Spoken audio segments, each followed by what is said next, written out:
12 personnes, 3 500 000 francs de chiffre d'affaires, une aventure industrielle. Le défi me paraît énorme. Lorsqu'en 1998, par l'un de ces hasards qui transforment nos vies, la reprise d'Union Plastique s'offre à moi.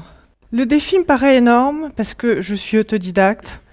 Je ne sais donc rien de l'entreprise. Je n'ai que la vie pour formation. Mon numéro 3, Marie, va naître dans quelques mois. Et puis, l'aventure entrepreneuriale ne m'a jamais effleurée. Mais c'est un challenge. Et ce challenge me tente. Alors, comment faire ? Comment faire sinon de faire émerger, de recruter des collaborateurs d'excellence et de construire avec eux une très solide toile confiance. Comment faire sinon d'accepter d'apprendre tout par eux et de grandir grâce à eux. Alors c'est cette aventure humaine, celle qui me passionne, celle dont je vais vous parler ce soir, celle qui tous les matins est mon booster, qui très vite s'impose et sans détour comme dominante. Bien sûr, je réalise aussi vite que plus l'aventure économique est réussie, plus l'aventure humaine sera enthousiasmante à animer. Quel projet et quelle vision pour cette entreprise ? Un bijou. Vous me direz, c'est très féminin. J'ai effectivement voulu que tous ensemble, nous façonnions un bijou à 3 facettes. Un bijou humain, un bijou technologique et un bijou économique. D'ailleurs, notre première usine a été conçue tel un écrin pour accueillir ce bijou. Entièrement noir à l'extérieur, comme le noir du velours de l'écrin, et blanche à l'intérieur, comme la soie blanche de l'écrin. Grandir et faire grandir.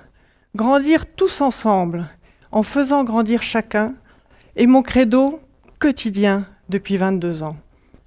Voilà pour le bijou. Pour préparer ce soir, il m'a été donné de porter un regard dans le rétroviseur. Et j'ai envie de vous le livrer parce qu'il porte cette lumière dont on parle tout à l'heure et qui me semble belle pour l'avenir. Ma formation, finalement, je l'ai reçue essentiellement enfant, de ma mère et de l'école. Maman était une femme extraordinairement généreuse, ouverte et engagée. Abandonnée par sa propre mère, elle perd brutalement sa sœur aînée dans un accident de voiture et devient veuve à 29 ans. La vie ne l'a pas épargnée. Mais ces rebonds successifs ont été pour nous, ces enfants, des leçons de vie formidablement fortes à méditer. J'étais à l'école publique en Suisse. Et dans mon collège, il y avait une troupe de danse, il y avait un orchestre, il y avait un chœur, il y avait des ateliers d'art graphique, il y avait des après-midi pour le sport.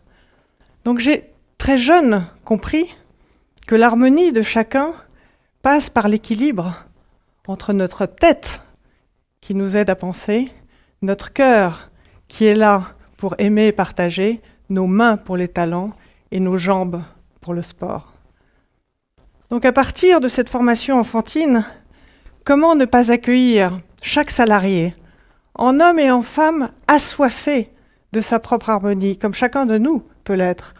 Comment ne pas arriver moi-même chaque matin avec ma propre quête d'équilibre, avec tout simplement ce que je suis? Avec ma tête, avec mon cœur, avec mes mains et avec mes jambes.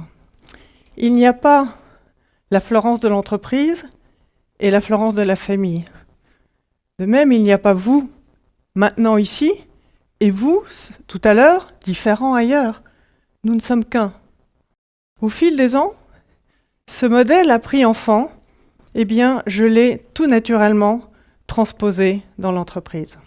Souvenez-vous, l'an 2000. C'est l'année de tous les défis.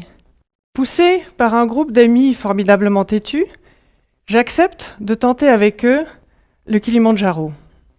Je n'y crois pas vraiment, Mais une fois encore, l'aventure me tente. Je n'y crois pas vraiment parce que je ne suis plus sportive depuis longtemps. De mon bonnet à mes chaussures, tout mon équipement est flambant neuf. Les étiquettes sont là pour en témoigner le jour du départ. Mais ce que je ne savais pas, c'est que le bonheur et l'étonnement du sommet, gagné, allaient profondément se graver en moi. Que l'audace de ce curseur de vie qui ne s'arrête pas à un point fixe allait me gagner. En plus, j'enchaîne quelques mois plus tard par un superbe Mont Blanc. Alors il n'en fallait pas plus pour que ce tournant de vie déteigne durablement et profondément dans l'entreprise. L'année 2003 va m'en donner une occasion toute singulière, l'inauguration d'une nouvelle usine. 2 thèmes vont être nos fils conducteurs.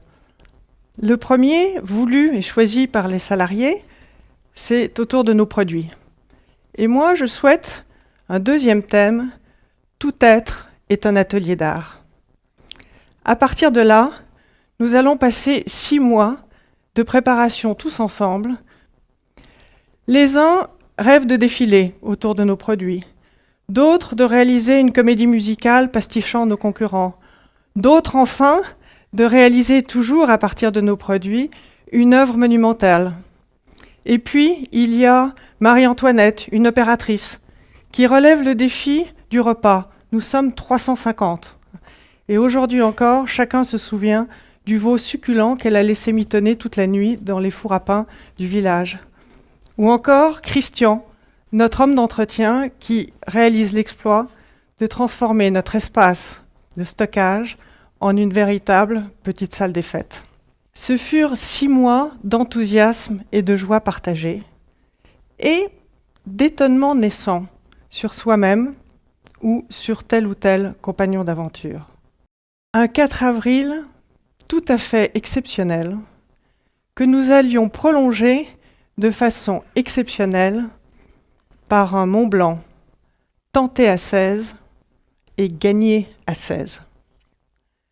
Alors les larmes du sommet, ajoutées aux frissons des ovations pour chacun des groupes du 4 avril, plus de 10 minutes de standing ovation pour le groupe du défilé, ne pouvaient de toute évidence pas en rester là.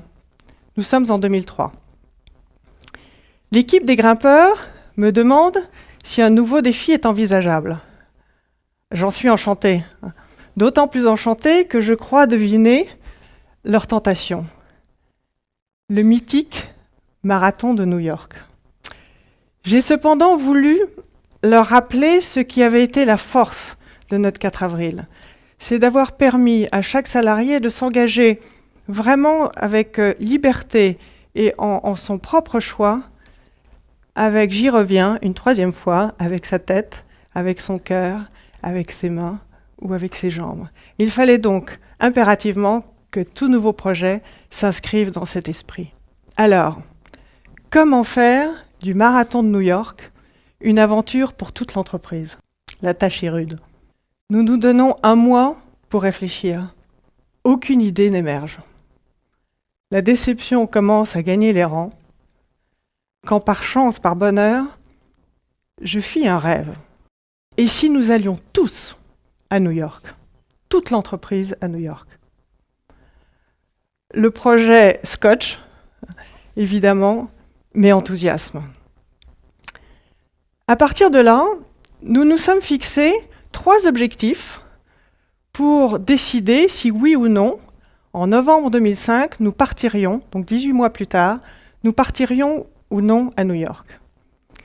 Le premier de ces objectifs fut 32 coureurs, parce que nous étions 16 au sommet du Mont Blanc et que nous avons trouvé intéressant que chacun d'entre nous essaye de convaincre un de nos collègues que de se dépasser, de repousser un peu plus loin son propre curseur, c'était enthousiasmant. Nous serons 33 sur la ligne de départ et 33 sur la ligne d'arrivée avant la voiture balai. Le deuxième objectif, c'était 70% de l'entreprise à New York. Cela nous paraissait être un pourcentage cohésion de l'entreprise. Nous partirons à 71 C'était pas tout à fait 70%, mais nous avions eu 19 naissances dans les mois qui avaient précédé la réflexion sur le projet. Donc nous avons considéré que ces naissances offraient une forme d'indulgence aux jeunes parents.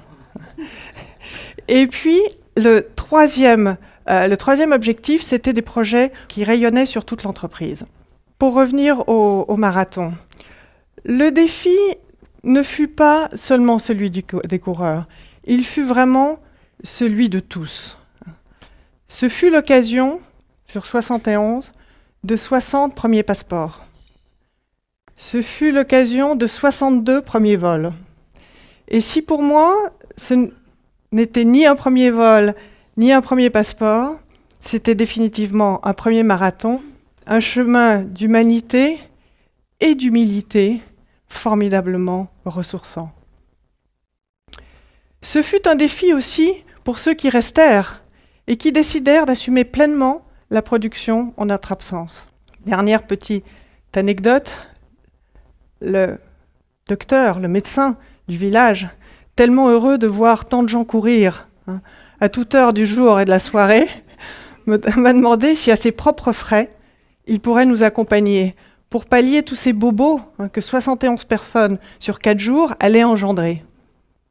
En réalité, aucun bobo d'aucune sorte, mais des yeux et des cœurs submergés d'étoiles, de fierté et d'étonnement.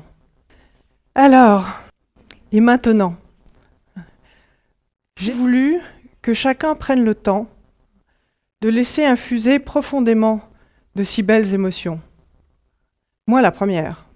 D'autre part, plutôt que de vouloir chercher à s'inscrire dans le livre des records, j'ai souhaité qu'après ce 4 avril où chacun avait beaucoup reçu, après New York où la dimension de partage était au rendez-vous, la dimension de don s'inscrive dans notre horizon. Alors 2 ans passèrent. Les troupes commençaient à trépigner. Entre-temps, une équipe de 10 handicapés psychomoteurs a rejoint l'entreprise. Leur intégration est vraiment totale et formidable. C'est d'ailleurs d'eux que viendra la lumière. En effet, un jour, ils regardent un reportage de TF1 d'une équipe d'handicapés physiques qui part à la conquête du Kilimandjaro. Et dès le lendemain matin, ils m'interpellent et ils me disent « Florence, nous aussi on peut le faire !» Il n'en fallait pas plus pour construire notre prochain challenge. Ouvrir tous ceux et toutes celles de l'entreprise qui l'oseraient à l'Afrique, à la dimension solidaire, était un rêve pour moi. C'est ainsi que le 7 août 2010, 30 parmi nous accompagneront Annie et Charles, 2 handicapés à la conquête du Kilimandjaro, pendant que 30 autres partent 8 jours au Sénégal dans une aventure de brousse et de solidarité dans une communauté villageoise pour laquelle ils ont pendant 18 mois récolté plus de 15 000 €. Ils vont découvrir sur place la magnifique richesse de ces cœurs qui n'ont rien et qui donnent plus que tout. Ils rentreront les yeux inondés d'étoiles. Maman avait terminé sa vie professionnelle par plusieurs années de mission au Togo. Ce projet m'enthousiasme. 18 mois, ce fut aussi notre temps de préparation et d'entraînement pour ce Kilimandjaro impressionnant. 18 mois pendant lesquels, tous les jeudis, à l'heure du déjeuner, entre 5 et 10 personnes ont marché avec Annie et Charles pour les aider à trouver cet équilibre qui leur manquait tant, en particulier sur les chemins caillouteux. 18 mois pendant lesquels, tous les week-ends, à tour de rôle, nous nous relayons pour les faire marcher entre 3 et 5 heures. Et je ne peux pas ne pas repenser avec une immense émotion, en particulier à Annie, qui, lors des premières sorties, devait être soutenue par 2 personnes pour ne pas tomber à chaque pas qu'elle faisait dans des chemins qui n'étaient pas stabilisés. Et 18 mois plus tard, c'est grâce à leur formidable volonté, à leur formidable courage, qu'ils vont permettre à leurs 30 accompagnateurs de gagner ce Kilimandjaro. Annie et Charles ont été absolument fantastiques. Ils nous ont suivis jusqu'à 5400 mètres. Et là, alors qu'ils commençaient à trébucher quelque peu, les guides décidèrent qu'il était plus sage de les faire redescendre. Leur départ fut un choc. Un choc non exprimé, mais réel. Pourquoi ? Pourquoi ce choc ? Parce que chacun s'est retrouvé face à ses propres limites, et non plus porté par l'exemple d'Annie et Charles. Les 500 derniers mètres, entre 5400 et 5985, furent pour beaucoup une interminable et redoutable épreuve. Une fantastique, étonnante expérience de vie. Ça, c'est Joachim, l'un de nos porteurs, qui vous l'exprime à sa façon. Aujourd'hui, ce que je réalise, c'est que d'avoir osé être un a permis de consolider formidablement la toile confiance dont j'avais besoin. Je réalise que derrière cette confiance réciproque se cache une formidablement puissante dynamique. D'autre part, je réalise que dans ma mission de chef d'entreprise, il n'y a rien de plus enthousiasmant que l'émergence de nouveaux talents, de nouveaux leaderships, de nouvelles compétences inattendues par ceux qui arrivent à les mettre en œuvre. À travers mon témoignage, j'espère avoir nourri un tout petit peu votre propre désir d'unicité et même, oui, je l'ose, votre propre rêve. Merci.